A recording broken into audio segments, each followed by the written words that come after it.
Mathematics के जो हमारे पिछले चैप्टर में हमने अपना समीकरण एवं गुणनखंड वाला टॉपिक खत्म किया था, उसके बाद हमारे पास जो टॉपिक आ रहा है उसका नाम है लाभ एवं हानि। लाभ एवं हानि, उसके बाद प्रतिशत, उसके बाद साधारण ब्याज एवं चक्रवृद्धि। दोस्तों ये तीनों टॉपिक एक साथ चलते हैं। अगर आप लाभ हानि के प्रश्न करना स्टार्ट करते हैं तो आपको कई जगह ऐसे प्रश्न मिलते हैं, इतने प्रतिशत का लाभ हुआ, इतने प्रतिशत की हानि हुई, तो क्या है प्रतिशत उसके पैरेलल चलता है, फिर उसको इतने प्रतिशत ब्याज दिया, ये किया। तो ये तीनों सब टॉपिक जो हैं एक दूसरे के सब टॉपिक और एक दूसरे के पूरक हैं। तो आपको सबसे पहले अगर इनसे प्रायोरिटी दी जाए तो पहले प्रतिशत को अपन को देखना चाहिए। हालांकि ये तीनों साथ में चलेंगे, पर प्रतिशत का बेस अपन बना के उसके आगे ये तीनों लेक्चर में आप ये मत समझिए कि अलग अलग कुछ होगा। अब ये क्लास आपकी कंटिन्यू चलती जाएंगी, जितने भी लेक्चर में आपके तीनों टॉपिक खत्म होंगे, तीनों एक साथ चलना है। तो आपका क्या बताया मैंने, आपके तीन टॉपिक है यहाँ पर। पहला टॉपिक आपका है लाभ एवं हानि, लाभ लाभ। टॉपिक आपका प्रतिशत दिया हुआ है, और तीसरा टॉपिक आपका दिया हुआ है दोस्तों, टॉपिक आपका दिया हुआ है साधारण ब्याज, साधारण ब्याज एवं चक्रवृद्धि ब्याज।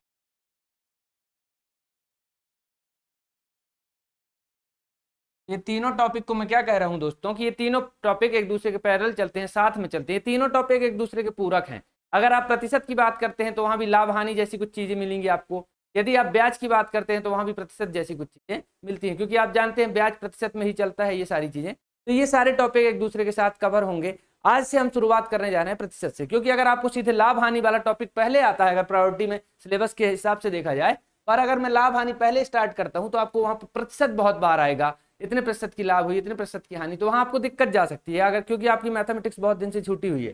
तो यहाँ पर जो प्रतिशत वाला टॉपिक है, यहाँ से हम स्टार्ट करते हैं कि प्रतिशत क्या होता है। चलिए प्रतिशत वाले टॉपिक से स्टार्ट करते हैं। प्रतिशत, आपके टॉपिक का नाम है प्रतिशत। अब ये सब बातें हालांकि बेसिक कॉन्सेप्ट को बताना जरूरी है, इससे सीधे प्रश्न पूछे जाएंगे, क्योंकि मैंने आपको बता दिया 3 मार्कर के लिए वो 2 टॉपिक पहले ही दे चुका है, संख्याओं एवं इकाई मापन की पद्धतियां। तो यहाँ से सीधे प्रश्न ही पूछे जाएंगे, पर आपको बेसिक कॉन्सेप्ट मालूम होना चाहिए। अगर बेसिक कॉन्सेप्ट क्लियर होता है आपका, तो आगे आपके लाभ हानि के सवाल हो चाहे किसी के भी सवाल हो, ये सब आपके क्लियर होते जाएंगे। तो प्रतिशत का मतलब आप जानते हैं, प्रति मतलब होता है पर, प्रतिशत का मतलब होता है सेंट, मतलब प्रति 100 में से, सेंट मतलब 100 है ना, ये 100 होता है। अब जैसे आप बोलते हैं जो परसेंट, पर मतलब क्या बोला मैंने, एक, पर मतलब एक। जैसे आपसे बोला जाता है, कोई भी आपसे चीज बोली जाती है कि 100 किलोमीटर पर आवर, क्या बोलते हैं आप, 100 किलोमीटर पर आवर। तो ये आवर कहाँ आता है, नीचे आता है बटे में। तो अगर इसको मैं लिखना चाहूं, इसको लिखना चाहूं परसेंटेज को, तो ये होता है 1/100। तो परसेंट क्या होगा, 1/100। तो अगर प्रतिशत जनरली आपसे भाषा में पूछा जाए तो आप क्या बता देंगे कि प्रतिशत एक ऐसी भिन्न है, क्या है, प्रतिशत एक ऐसी भिन्न है जिसका हर सदैव 100 होता है। क्या होता है, 100 होता है, 100 होता है। तो प्रतिशत एक ऐसी भिन्न है जिसका हर सदैव 100 होता है। तो यहां पर आपका ये कॉन्सेप्ट आपको समझ में आ रहा है। मतलब ये क्या है, एक जो लिखा हुआ है, एक लिखा हुआ है, जो ये एक क्या है, ये 100 का एक भाग है, 100 का क्या है, एक भाग दिया हुआ है ना। तो ये आपको यहां पर ये कॉन्सेप्ट क्लियर हो रहा है कि मतलब पर 100 में से एक, मतलब प्रति 100 में से एक की वैल्यू निकाल रहे हैं, तो यहां पर परसेंट होता है। ये चीजें आपको जनरली मालूम होंगी। इसके आगे अब प्रतिशत में हमको देखना है कि हम किस किस तरह की चीजें पढ़ते जाएंगे। और कॉन्सेप्ट अगर बेस यहां से, आज का लेक्चर सिर्फ बेस का है, कॉन्सेप्ट का है। सवाल तो हम सारे बाकी के जितने लेक्चर बचे उनमें सवाल ही करने हैं। तो आपको क्या करना है, इसका बेस अच्छे से आप मजबूत कर लीजिए। तो प्रतिशत के बेस में आपको देखिए, सबसे पहले आपने यहां पर देखा कि परसेंट की बात की मैंने, तो 1/100 यहां पर ये लिख के मैं इसको आगे बढ़ता हूं कि आगे क्या चीज आएगी, देखिएगा आप। अब प्रतिशत में जब आपने ये देख लिया कि ये इसको प्रतिशत कहते हैं, तो आप बोलेंगे कि सर इसके और उदाहरण, जैसे आप बोले कि भाई अब मान चलो यहां पर किसी ने आपसे बोल दिया कि आपने अपनी 12वीं कक्षा में 500 में से कितने अंक प्राप्त किए, 300 अंक प्राप्त किए। कितने अंक प्राप्त किए, 300। तो अब आपको बस ये कॉन्सेप्ट, यहीं पर तो मेन कॉन्सेप्ट है कि जिसके रिस्पेक्ट में बात की जा रही है, हमेशा कम हो, ज्यादा हो, वृद्धि हो, कमी हो, जिसके रिस्पेक्ट में बात की जा रही है वो हमेशा कहाँ आएगा, वो हमेशा नीचे आएगा। मतलब वो हमेशा डिनोमिनेटर में आएगा। जैसे अगर मैं यहां बात करूं परसेंट, यानी किसके रिस्पेक्ट में बात कीजिए, 100 के रिस्पेक्ट में, तो 100 कहाँ आया है, नीचे आया है। तो आपको ये चीज समझ में आई, जिसके रिस्पेक्ट में बात की जाएगी, जिससे तुलना की जाएगी। अगर आपसे बोले कि 20 जो है तो 10 से कितने प्रतिशत ज्यादा है, 20 10 से कितने प्रतिशत ज्यादा है, तो किससे तुलना की जा रही है, 10 से। किससे तुलना की जा रही है, 10 से। तो 10 हमेशा डिनोमिनेटर में आ गया। तो बस आप ये चीज समझिए, हालांकि इसके अभी अपन बहुत सारे प्रश्न भी करने वाले हैं, तो आपको यहाँ से आगे की चीजें समझ में आएंगी। तो अब मैंने आपसे यहाँ पर क्या कहा, अब आपके पास एक बेसिक, बहुत ही बेसिक चीज आएगी, किसी भी परसेंट को भिन्न में कन्वर्ट करना और किसी भी भिन्न को परसेंट में कन्वर्ट करना। ये दो चीज आपके पास आएंगी। क्या बोला मैंने, पहली चीज आपके पास आएगी परसेंट को अगर भिन्न में कन्वर्ट करना, इसमें भिन्न में कन्वर्ट करना। अच्छा, परसेंट का साइन तो आपको पता ही है, ये परसेंट का साइन देखिए, ये परसेंट का साइन होता है, ऊपर नीचे दो एक एक जीरो लगा देते हैं। अब इसमें ये परसेंट के लिए है, क्या है, 100। अब देखिए, वैसे नॉलेज के लिए बता दे रहा हूं आपको, 1000 के लिए इसका साइन होता है एक ये और दो नीचे जीरो होते हैं। ये किसके लिए होता है, 1000 के लिए। आप जब पढ़ते होंगे, आप जब ज्योग्राफी में पढ़ते होंगे सागरी जल की लवणता, तो लवणता में इस तरह का साइन लगाते हैं, उसको लवणता को 1000 में व्यक्त करते हैं। तो 1000 के लिए ये वाला साइन व्यक्त करते हैं और 100 के लिए ये वाला साइन व्यक्त करते हैं। 10,000 के लिए भी ऐसे साइन होता है। ठीक है, ये आपके नॉलेज के लिए बातें हैं, आपको जानना चाहिए कि ठीक है। तो परसेंट के लिए कौन सा साइन व्यक्त करते हैं, बस ये लाइन और ये ऊपर नीचे जीरो। ठीक है, ये परसेंट के लिए, 1000 के लिए और ये 10,000 के लिए ये वाला साइन यहाँ पर लिखते हैं अपन।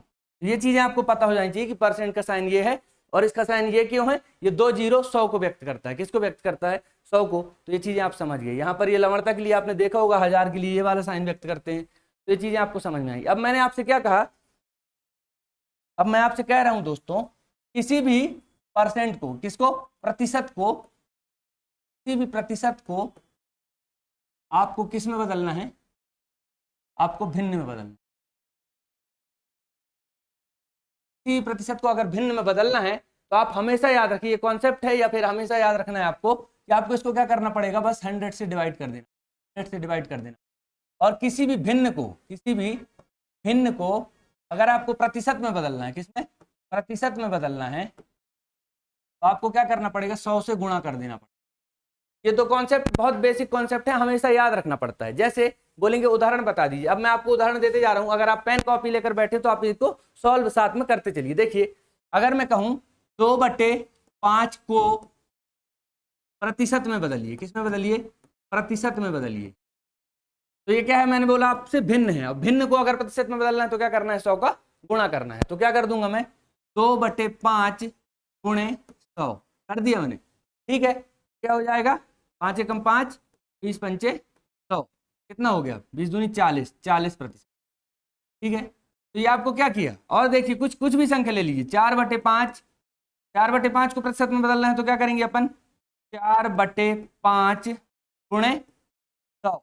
किसी भी भिन्न को अगर प्रतिशत में बदलना है तो 100 का मल्टीप्लीकेशन करेंगे। ठीक है, कर रहा हूं मैं, देखिए 5 एकम 5 पंचे 100, कितना हो गया, 20 चौके 80 हो गया। तो ये आपको चीजें समझ में आ रही हैं। क्या कर रहा हूं मैं, किसी भी भिन्न को अगर प्रतिशत में बदलना है तो 100 का मल्टीप्लीकेशन करते हैं। बहुत अच्छे से चीजें याद रखिएगा, बहुत बेसिक छोटी छोटी चीजें हैं। और परसेंटेज हो गया, लाभ हानि, कोई भी चीज है ना, इसमें सिर्फ यही कैलकुलेशन ही काम आता है। आपका कोई विशेष फॉर्मूले नहीं होते, बहुत छोटे छोटे 1-2 फॉर्मूले, वो अपन क्वेश्चन के साथ डिस्कस कर लेंगे। तो आपको क्या करना है, बस ये कॉन्सेप्ट छोटे छोटे ध्यान में रखना है कि अगर परसेंट आ गया, उसको भिन्न में कन्वर्ट करना है तो 100 से डिवाइड कर दो। ठीक है ना।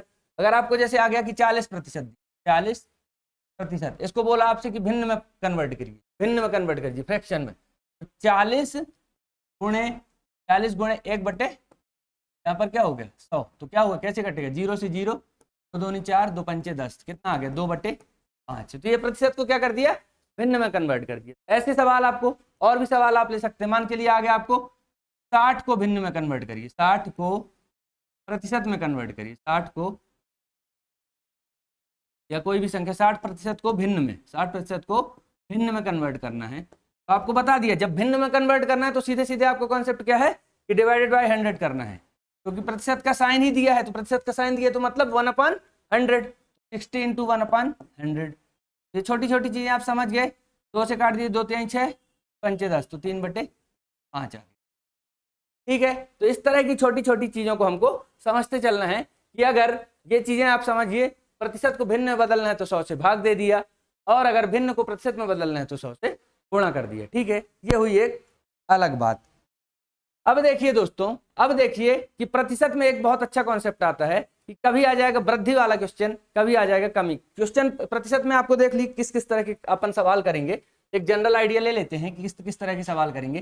पहली कैटेगरी आपके पास आती है, इस तरह के सवाल आते हैं, किसी क्लास में बच्चों को 60% बच्चे इंग्लिश में पास हुए, 40% बच्चे गणित में पास हुए और 20% बच्चे दोनों में पास हुए। तो एक तो इस तरह का सवाल आएगा, किस तरह का, पास फेल वाला सवाल आता है, पास फेल वाला सवाल आता है, ये बहुत इंपॉर्टेंट सवाल रहता है। दूसरा सवाल आता है चुनाव वाला, कैसा, किसी इलेक्शन में इसी पार्टी को 20% वोट मिले, इस पार्टी को इतने % वोट मिले, बताइए कुल कितने % मत डाले गए। तो ये किस, एक बात है आपका चुनाव वाला, निर्वाचन वाला, चुनाव वाला प्रश्न, प्रतिशत में सवालों की कैटेगरी है जो हम आगे सॉल्व करते जाएंगे। इससे इसलिए बोलता हूं कि 11 मार्कर भी बन सकता है, इससे बड़े बड़े प्रश्न भी होते हैं।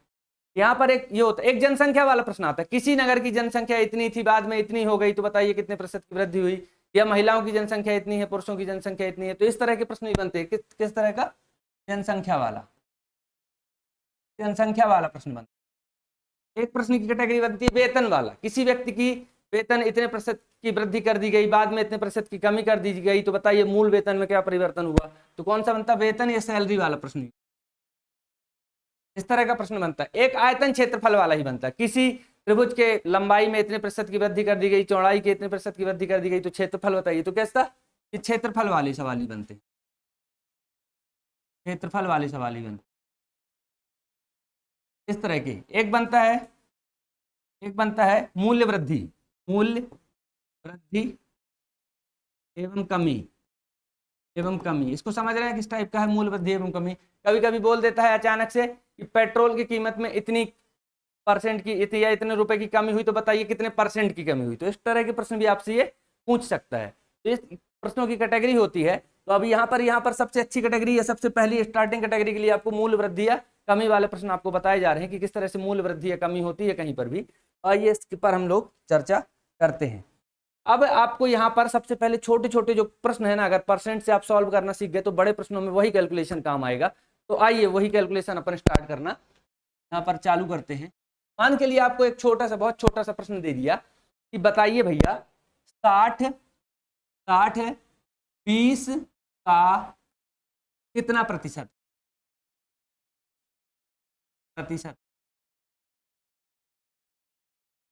यहाँ पर अगर आपको 3 मार्कर में ऐसी जनरली पूछ ले कि 60 20 का कितना %, ये एक सवाल की कैटेगरी बनती है।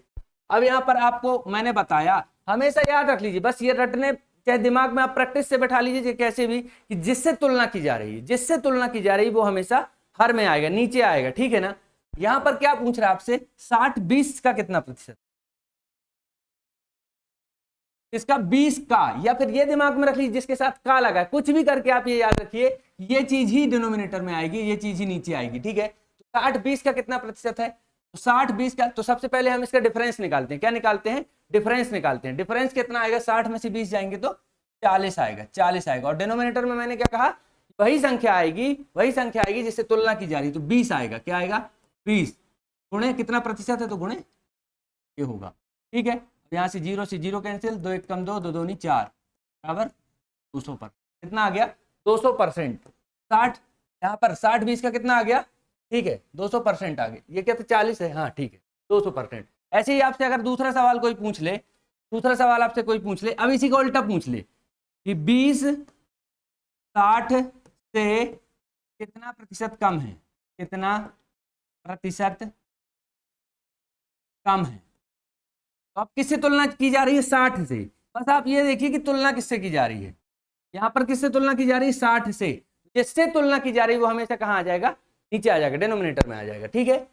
तो 20 है और दोनों का अंतर निकालेंगे तो 20 60 में से 20 जाएंगे तो कितना बचेगा, 40 बचेगा। और 60 से तुलना की जा रही है तो 60 आएगा नीचे, तो 100 आएगा। 0 से 0 कैंसिल, 2 2 4, 2 3 6, ठीक है। तो यहाँ पर इसको काट लीजिए, इसका कितना आएगा 100/3 है, तो एक यहाँ पर आएगा आपका 33 सही 2/3, 33 सही 2/3, ये आपका उत्तर हो जाएगा, ठीक है। ये काटते तो आपसे बनता है, ये मिश्र भिन्न को हल करते ही बनता है, इसको हल करके देखेंगे तो ये वैल्यू आ जाएगी, ठीक है। तो इस तरह के प्रश्न अगर आपसे पूछता है, और भी प्रश्न ले लीजिए, क्वेश्चन आप ले लीजिए, आप बता दीजिए, चलिए इसको करते हुए चलिए आप, 80 20 से कितना % अधिक है, कितना % अधिक है। 80 20 से कितना प्रतिशत अधिक है। ठीक है, तो अब आप इसको सॉल्व कर सकते हैं। चलिए अपने हिसाब से सॉल्व करने की कोशिश करिए। देखिए मैं यहाँ पर सॉल्व करता हूँ। अब किससे कंपेयर किया है? 20 से। किससे कंपेयर किया है? यहाँ पर 20 से कंपेयर किया है। किससे? 20 से कंपेयर किया है। तो डिनोमिनेटर में क्या आएगा? 20 आएगा। तो यहाँ पर अगर 80 दिया है तो दोनों का डिफरेंस कितना होगा? दोनों का डिफरेंस हो जाएगा 60। दोनों का डिफरेंस हो गया 60। तो यहाँ पर डिनोमिनेटर में क्या आएगा जिससे तुलना की जा रही है? 20। तो यहाँ पर 0 से 0 कैंसिल, 2 1 कम 2, 2 तिहाई 6, 300। कितना परसेंट आ गया? 300%। तो 80 जो है 20 से कितना प्रतिशत अधिक है? 300% अधिक है। 300%, 200% समझते हैं। अब क्या होता है, जैसे ये 20 है, 20 दिया है तो 20 अपने आप में क्या है? 100% है। 20 अपने आप में क्या है? 100% है। अगर 20 का आपको 50% निकालना होगा तो कितना आ जाएगा? 10 आ जाएगा। ये सामान्य सी बात है, आपको बिना किसी कैलकुलेशन के। अब 20 का अगर ये अपने आप में कितना है? 100% है। अगर इसका 50% निकालना है तो 10 आ जाएगा। तो इसका अगर 200% निकालना होगा तो कितना आ जाएगा? 200% निकालना होगा तो 20 दूनी 40 आ जाएगा। अब इसका 300% निकालना होगा तो 40 दूनी 80 आ जाएगा। तो यहाँ पर यही चीज तो है। तो 200% 300% में कंफ्यूज होने की जरूरत नहीं है। ठीक है, अब इसका उल्टा कर दीजिए। यही क्वेश्चन अगर आपके पास आ जाए कि 20 80 से कितने प्रतिशत कम है? 80 से कितना प्रतिशत कम है? कितना प्रतिशत कम है? ये बहुत छोटे छोटे प्रश्न हैं, इनसे 3 मार्कर बन सकते हैं। बाकी आपकी प्रैक्टिस अगर अच्छी हो जाए तो बस आप आगे क्या है कि ये प्रश्न अंदर घुसे ही रहेंगे। अगर आपके जो बड़े सवाल आएगा तो ये छोटे छोटे कॉन्सेप्ट उसमें घुसे रहेंगे, आपको ये सॉल्व करना होगा। तो इसलिए यहां से अपन उठा के चल रहे हैं, एकदम 0 से उठा के चल रहे हैं ताकि हर विद्यार्थी को समझ में आए। तो 20 80 से कितना प्रतिशत कम है? अब यहाँ पर डिफरेंस क्या आया दोनों का? 60 आया, उसमें कोई दिक्कत नहीं है। 60 आया। अब यहाँ पर किससे तुलना की जा रही है? 80 से। तो डिनोमिनेटर में क्या आएगा? नीचे आएगा 80, हर में क्या आएगा? 80 गुणे 100। कितना प्रतिशत है? 100 की बात किया। 0 से 0 कैंसिल, 2 तिहाई 6, चौके 8, 4 एकम 4 और 25 चौके 100, तो 25 तिहाई 70। तो 20 कितना कम है 80 से? 75% कम है। इस तरह के आप प्रश्न क्या कर लेंगे? सॉल्व कर लेंगे। इस तरह के सरल सरल से प्रश्न आप सॉल्व कर लेंगे। आइए कुछ और प्रश्नों पर चर्चा करते हैं। कुछ और प्रश्नों पर चर्चा करते हैं।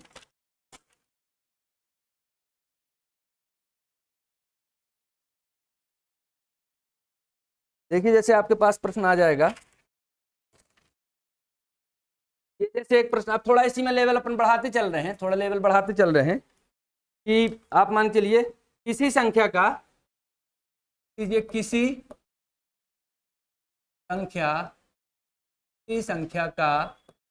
संख्या का 20% 120 है, 20% 120 है।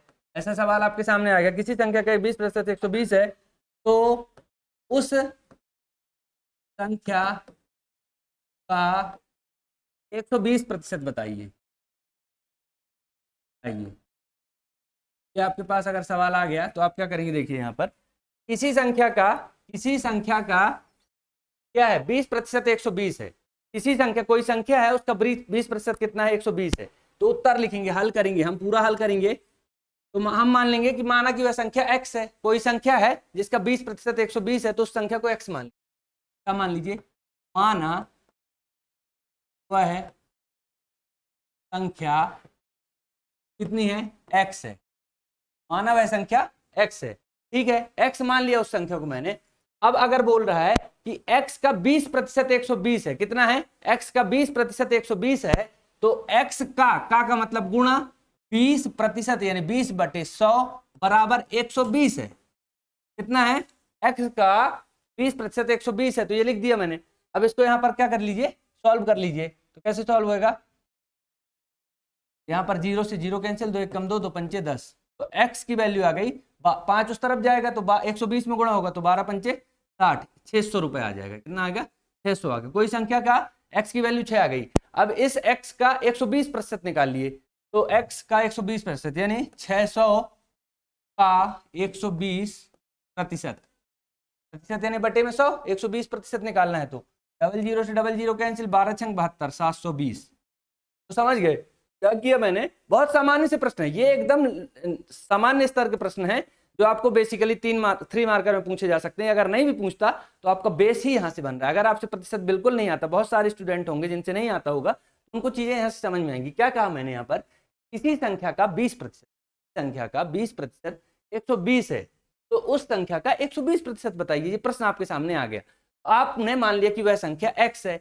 अब देखिए जो प्रश्न में बोला वही करना है। प्रतिशत में सबसे अच्छी चीज यही है कि हमने अगर संख्या x मान ली तो x का 20%, यानी x का 20% का यानी गुणा, तो गुणा 20%, 20% यानी 20/100, ठीक है। 20/100 किया बराबर कितना दिया है, 120 दिया है, 120 दिया है।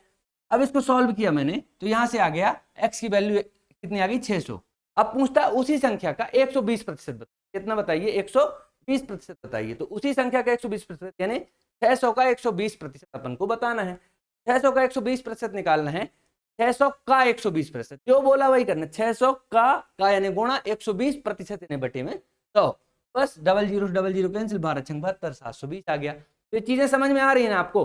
अगर यहाँ पर चीजें समझ में नहीं आ रही तो आप पिछले जो सवाल किए मैंने वो भी देख सकते हैं। परसेंट की छोटी छोटी चीजें आप बिल्कुल देख सकते हैं। आइए अगला सवाल करते हैं। अगला सवाल आपके सामने आ गया। यहां पर जैसे एक नॉर्मल अभी जो पिछले सवाल अपन ने किया वही है, 40 इस तरह का सवाल कर चुके हैं तो अब नहीं करते, इसकी प्रैक्टिस आपको सीधे करा देंगे। यहां पर आ गया, जैसे एक प्रश्न आ गया, लिख लीजिए, क्वेश्चन लिख लीजिए। इस तरह के प्रश्न बनेंगे। अभी छोटे लेवल का प्रश्न, चाय का मूल्य, चाय का मूल्य, चाय का मूल्य 16 रुपए के, 16 रुपए से घटकर 12 रुपए हो गया, 12 रुपए हो गया। चाय का मूल्य 16 रुपए से घटकर 12 रुपए हो गया, ठीक है। तो बताइए कि कितने परसेंट की कमी आई है, कितने परसेंट की कमी आई है। चाय थी 16 रुपए किलो मिल रही थी, अब 12 रुपए किलो मिल रही है, तो उसकी मूल्य, उसकी में बताइए कि कितने परसेंट की कमी आई है। अब आपको पता हो गया कि डिफरेंस सबसे पहले हम क्या, अब यहाँ पर पूरा अगर उत्तर सॉल्व करना है तो आप लिखेंगे हल, हल लिखेंगे, हल लिखा आपने। अब आप लिखेंगे कि अभीष्ट डिफरेंस, अभीष्ट डिफरेंस, ये दिया गया अंतर, दिया गया अंतर, दिया गया अंतर, दिया गया अंतर क्या है, 16 - 12, कितने रुपए कम हो गए हैं, 4 रुपए कम। अंतर कितना आ गया है, 4 रुपए का आ गया है। अब आपको बस हर चीज जहां पे पहले भी बता दी कि तुलना किससे की गई है।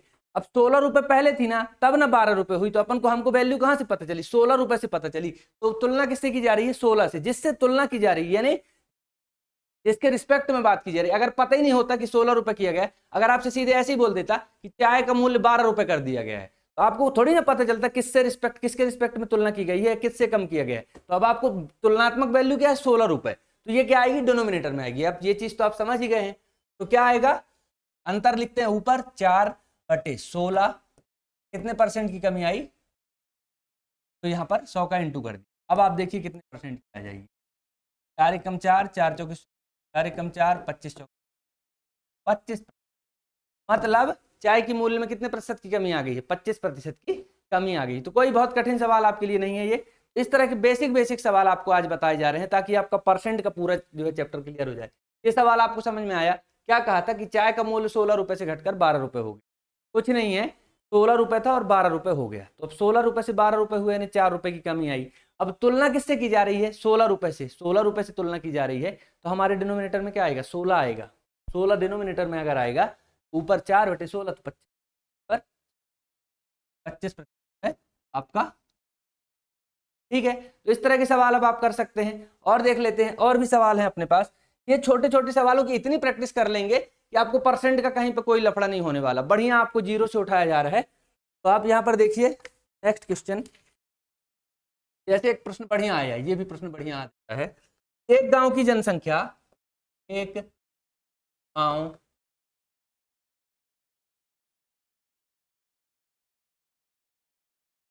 गांव की जनसंख्या 4000 से 4000 6000 हो गई, 6000, तो बताइए कितने प्रतिशत वृद्धि हुई। तो आइए कितने प्रतिशत, कितने प्रतिशत की वृद्धि हुई। बताइए कितने प्रतिशत वृद्धि।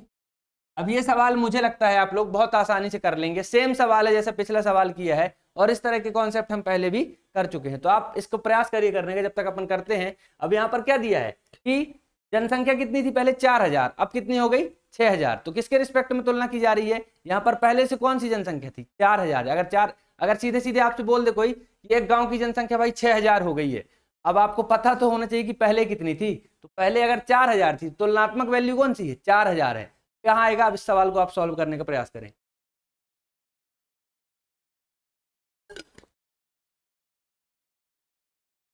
क्या है सवाल, आपको सॉल्व किया होगा आपने, क्या है गांव की जनसंख्या 4000 से 6000 हो गई है। अब यहाँ पर हल होगा इसका, यहाँ पर देखिए पूरा लिख लिया करिए आप, दिया हुआ है, दिया हुआ है या ज्ञात है, दिया हुआ है या ज्ञात है, ये चीज लिखना चाहिए अपन को पूरा सॉल्यूशन क्या करना है, बढ़िया प्रॉपर तरीके से करना है। अपन को कोई वनडे एग्जाम नहीं है कि आप सीधे आंसर निकाल के टिक करना है, तो अपन को दिया हुआ है या ज्ञात है।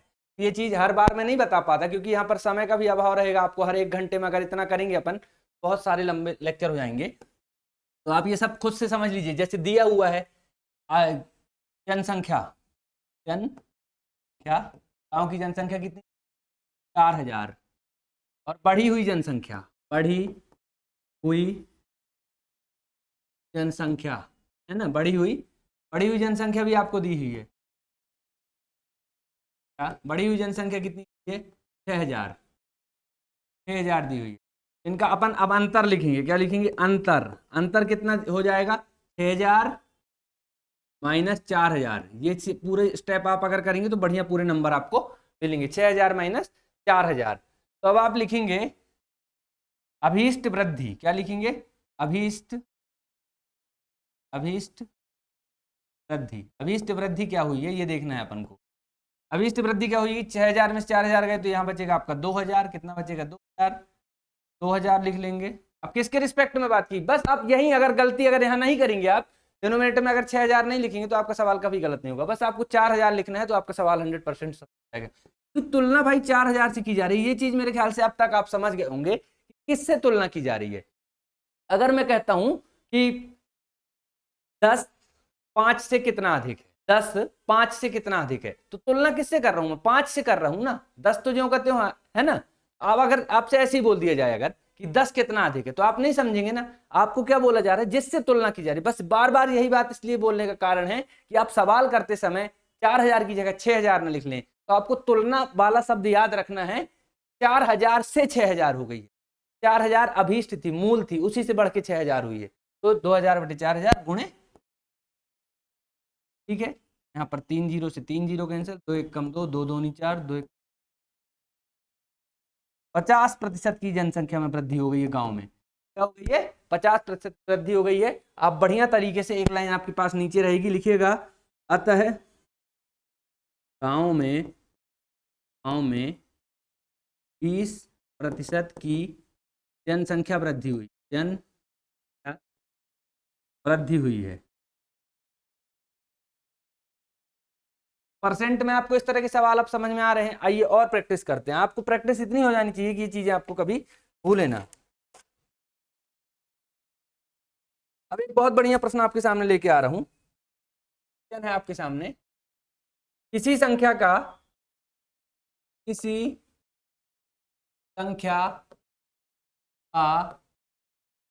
12% 75 है, तो वह संख्या क्या वह याद करें। ठीक है, चलिए देखते हैं इस सवाल को कैसे करेंगे। किसी संख्या का 12% 75 दिया हुआ है, किसी संख्या का 12% क्या दिया हुआ है 75 दिया हुआ है, तो मान लेंगे यहां पर हल लिखेंगे हम, लिखेंगे माना कि वह संख्या माना कि वह संख्या x है। अब अगर वह संख्या x है तो अब बिल्कुल साधारण सी बात है, जो प्रश्न में दिया है आप वो करते जाइए। प्रतिशत वाले सवालों में ये सबसे अच्छी चीज होती है यहाँ पर जो दिया गया है वो करते चलिए। यहाँ पर आपको दिमाग बहुत लगाना पड़ेगा दोस्तों। समीकरण में तो आप क्या चल रहा था, सीधे सीधे फॉर्मूला चल रहा था, एक्स वाई वहीं लिखा था, जो सामने था गुणा गुणा करके आप काम कर लेते थे। यहाँ पर आपको दिमाग एकदम एक्टिव रखना होगा, हमेशा हर समय एक्टिव रखना होगा कि आपको करना क्या है। तो माना कि वह संख्या क्या हो गई आपकी, एक्स हो गई, माना कि वह संख्या एक्स हो गई। अब क्या दिया है, किसी संख्या का 12% 75 है, कितना है, 75 है। तो अगर वो संख्या x है तो x का 12% 75 होगा। कहने का मतलब यही ना हुआ कि x जो संख्या दी है उसका 12% 75 है। तो अगर संख्या x है तो x का 12%, x का 12% क्या होगा, x का 12% बराबर 75। ये आपको दिया गया है, ये आपको दिया गया है। अब आपको क्या करना है कि x का मतलब गुणा 12% मतलब 12/100 बराबर 75, बराबर 75। ये चीज आपको समझ में आई, ये आपने इक्वेशन बना दी। अब यहां से आपको क्या करना है, x की वैल्यू निकालना है, x की वैल्यू निकालना है। तो यहां से अगर ये काट पीट होता है तो कुछ काट दीजिए, काट दीजिए, 4 3 12, 4 से काटेंगे तो 25 आ। अब यहाँ पर x की वैल्यू आ जाएगी 75 गुणे 25, 3 बटे में चला जाएगा, 3 आ जाएगा, कम 3 और 25 त्याई 75। x की वैल्यू कितनी आ गई, 600। तो वह संख्या कौन सी है, वह संख्या 625 है। अतः वह संख्या 625 है जिसका 12% 75 है। चाहे तो निकाल कर देख सकते हैं, क्रॉस चेक कर सकते हैं। कैसे क्रॉस चेक करेंगे, मैंने वो संख्या x मानी है और हमको प्रश्न दिया था तो उस संख्या का 12% 75 है, तो निकाल के देख लीजिए। 625 का 12% का 12% आना चाहिए हमको, 75 आना चाहिए। यही तो सवाल का क्रॉस चेक है। तो यहाँ पर 625 का निकालेंगे आपने तो यहाँ पर कितना आएगा, 25 चौके 100, 25 इंटू 25 625 होता है, 4 एकम 4, 4 त्याई 12 होता है, 25 त्याई। अतः हमारा आंसर क्या है, सही है। अतः हमारा आंसर सही है। तो इस तरह का प्रश्न आएगा तो आप कर सकते हैं कि किसी संख्या का इतना प्रतिशत इतना है तो वह संख्या ज्ञात कीजिए। तो आप उस संख्या को क्या मान लेंगे, x मान लेंगे, तो कोई आपको दिक्कत नहीं जाएगी।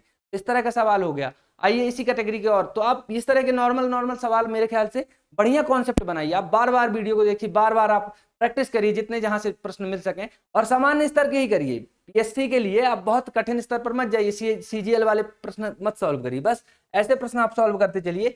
बाकी के जो नेक्स्ट लेक्चर में हम प्रश्न सॉल्व करेंगे वो आएंगे। चलिए नेक्स्ट क्वेश्चन करते हैं, क्या कहता है नेक्स्ट क्वेश्चन।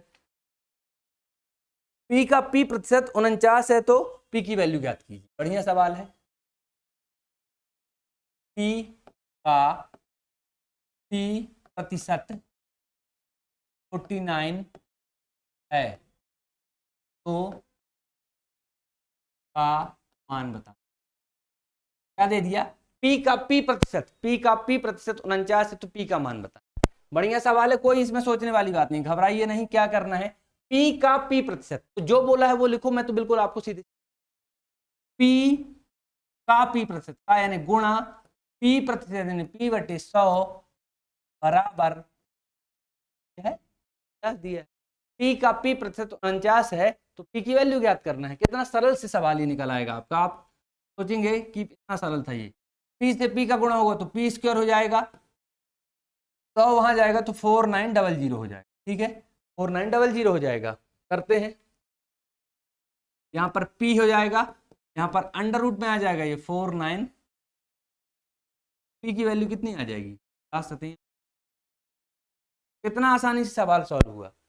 p की वैल्यू क्या कर दिया उसने, पूछ लिया अपन से, यहाँ पर p की वैल्यू हमने निकाल दी। ऐसे अगर आपसे जनरली सिंपल सवाल इसी तरह का कोई सा पूछ ले, कोई से भी सवाल आपसे पूछ, x का x प्रतिशत 25 है तो x का मान बताइए, x का मान बताइए।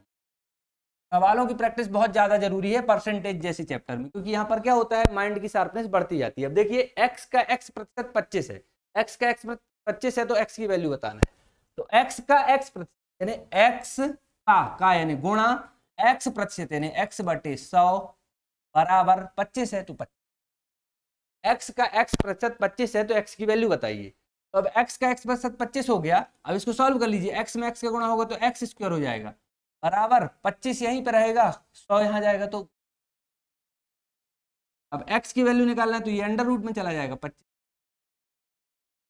तो x बराबर 25।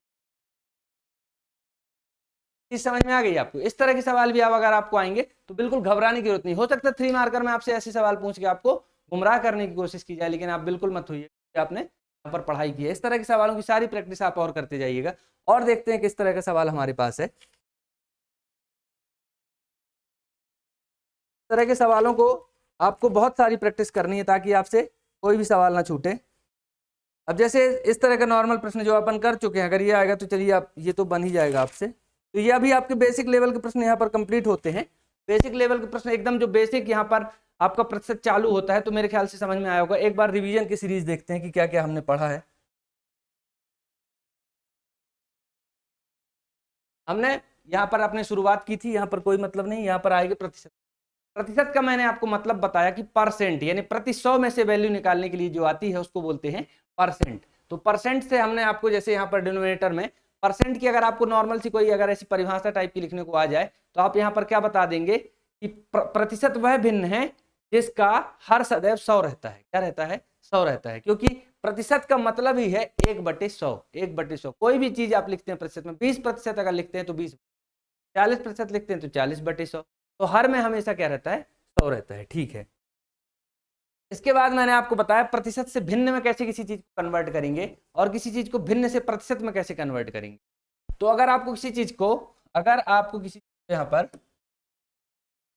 प्रतिशत से भिन्न में ले जाना है, तो आप क्या करना है, उसमें 100 का भाग दे दें। प्रतिशत से भिन्न में ले जाना है तो 100 का भाग दे दें। और अगर भिन्न से किसी चीज को प्रतिशत में ले जाना है, भिन्न से अगर किसी चीज प्रतिशत में ले जाना है, 100 का गुणा। तो ये दोनों आसान सी चीजें हैं, पर याद रखना जरूरी है। याद कैसे रहेंगी? प्रैक्टिस से रहेंगी। जैसे मैंने यहाँ आपको 2/5 को प्रतिशत में बदलने को कहा, तो आप अपनी कॉपी में ऐसी बहुत सारी चीजें लिख लीजिए। 2/5, 6/5, 9/4, 1/2, जितनी संख्याएं हो सकती हैं उनको लिखिए और उनको प्रतिशत में कन्वर्ट करिए। जब ये प्रैक्टिस में आ जाएगा ना, तो आपको बिल्कुल नहीं भूलेगा ना, याद करने की जरूरत पड़ेगी। ठीक है। प्रतिशत को हम भिन्न में बदलते हैं, और भिन्न को अगर प्रतिशत में बदलते हैं तो मैंने क्या कहा आपको? गुणा कर दीजिए 100 का। देखिए आपने किया भी है, यहाँ पर ये कर लिया आपने। तो ये दो चीजें यहाँ पर हमने ये सीखी। ठीक है। इसके बाद हमने क्या सीखा? हमने सीखा कि हमारे पास सवाल के टाइप कौन कौन से आएंगे, पास, फेल, चुनाव, जनसंख्या, वेतन, फलमूल, इस तरह की वहां पर टर्मिनोलॉजी यूज होगी, और साथ में प्रतिशत रहेगा, तो हम सवाल हल करने हैं। ठीक है। इसके बाद हमने देखा वृद्धि और कमी वाले सवाल। किसी चीज में कितनी वृद्धि हो रही है या कितनी कमी हो रही है, तो हमको क्या करना है, जिससे तुलना की जा रही है, जिससे तुलना की जा रही है उसको हमेशा डिनोमिनेटर में अर्थात हर में लिखना है। कहाँ लिखना है? हर में लिखना है। जैसे अगर पूछेगा 60-20 से कितना प्रतिशत कम है, 60-20 से कितना प्रतिशत कम है, तो आप इसको क्या बताओगे? 60-20 से कितना प्रतिशत कम? 20 से तुलना किया है, किससे? 20 से, तो 20 हमेशा हर में आएगा। तो ये चीजें आपको ध्यान में रखना है। इसके बाद हमने क्या किया है, इसके बाद इसी तरह के सवाल और होते गए हैं। इसके बाद जैसे ये टाइप का सवाल अगर आ जाएगा लिखा हुआ आपके सामने, इसी संख्या का 20% 120 है, तो उस संख्या का मान बताइए। 120% बताइए, तो वो संख्या अपन x मान लेंगे। x मान लेंगे ताकि उससे हमारा सवाल क्या होगा? जनरली सॉल्व हो जाएगा। और फिर उसके बाद जो दिया, देखिए आपको यहाँ पर कुछ भी नहीं करना। आपको अगर दिया है x का 20%, क्या दिया है? x का 20%, तो x का मतलब गुणा 20%, यानी 20/100, 120। अब इसको सॉल्यूशन करके x की वैल्यू निकाल लीजिए। ठीक है। x की वैल्यू निकाले, अब जो पूछा उसके निकाल देंगे। प्रतिशत में ये बहुत अच्छी चीज है, जो पूछा है वही करते जाना है। आय का मूल्य 16 रुपए से घटकर 12 रुपए हुआ, तो आपको ये वाला सवाल भी, अब ये चीजें मेरे ख्याल से आसानी से समझ में आई होंगी, क्योंकि इसमें वही है कि जिससे तुलना की जा रही है उसको डिनोमिनेटर में लिख दिया, बस हो गया, सवाल सॉल्व हो जाता है। ठीक है। उसके बाद ये गांव की जनसंख्या, ये वाले प्रश्न तो बहुत पूछते हैं। एक नगर की जनसंख्या में इतने प्रतिशत कमी हुई, इतने प्रतिशत वृद्धि हुई, जनसंख्या बताइए, या इतनी जनसंख्या थी, इतनी जनसंख्या हो गई, तो कमी या वृद्धि बताइए। अब यहाँ 4000 जनसंख्या थी और 6000 हो गई। तुलना बस याद रखना है आपको। बस मेरे को ये लगता है कि आप यहाँ पर गलती से 6000 ना लिख दें, क्योंकि अब इंसान यही करता है कि 6000 हो गई तो अब 6000 नीचे लिख देंगे। नहीं, 4000 जनसंख्या थी ना भाई, 4000 से तुलना हुई है, तो अंतर आया 2000 और बटे में 4000 लिखा, तो आपका सोल्यूशन मिल गया। ठीक है। के बाद ये वाला प्रश्न, इस टाइप का प्रश्न अगर आता है, किसी संख्या का इतना प्रतिशत इतना है तो वह संख्या ज्ञात कीजिए, तो उसके में भी बिल्कुल x का 12% अगर 75 है, तो x गुणे 12/100 बराबर 75, और सॉल्यूशन आसानी से होगा। यहाँ इस तरह के शायद दिक्कत नहीं जाएगी आपको। हालांकि अभी जब हम नेक्स्ट लेक्चर में और इसकी जब बड़ी प्रैक्टिस करेंगे, तो ये सारी चीजें वहां पर छुपी मिलेंगी, तो वहां पर भी मैं इनको एक्सप्लेन करता जाऊंगा और आपको बताऊंगा कि पिछले लेक्चर में हमने ये पढ़ी थी। यहाँ पर आपके पास ये इस टाइप की कैटेगरी अगर आती है, तो अगर आपने नहीं पढ़ा, तो एकदम से अगर आपके पास आएगा ना, p का p%49 है, तो बताइए p की वैल्यू। तो आप सोचो कि बहुत कठिन सवाल है, जबकि कुछ भी नहीं है। p का p%, यानी p% यानी p/100, बराबर 49 है, तो P गुणे P, तो P स्क्वायर बराबर 4900 हो गया। ठीक है, अब यहाँ पर P की वैल्यू आ गई √4900, तो P बराबर 70 आ गया। इस तरह का सवाल भी आप कर सकते हैं। यही इस कैटेगरी का एक और सवाल। अब अगले लेक्चर में हम क्या करेंगे दोस्तों कि इसमें प्रतिशत से रिलेटेड जितने भी प्रश्न जहां तक आए होंगे जो पिछले पेपरों में वो कर लेंगे, और जो आने की संभावनाएं बन रही वो सारे। तो हमारी क्या प्रैक्टिस तगड़ी हो जानी चाहिए। प्रतिशत में कोई आपका विशेष फॉर्मूला यूज नहीं होना है, ना आपको फॉर्मूला याद करने की जरूरत है, बस अपने माइंड को खुला हुआ रखिए और सवाल करते चलिए। बाकी की मुलाकात अगले लेक्चर में होगी। बहुत धन्यवाद।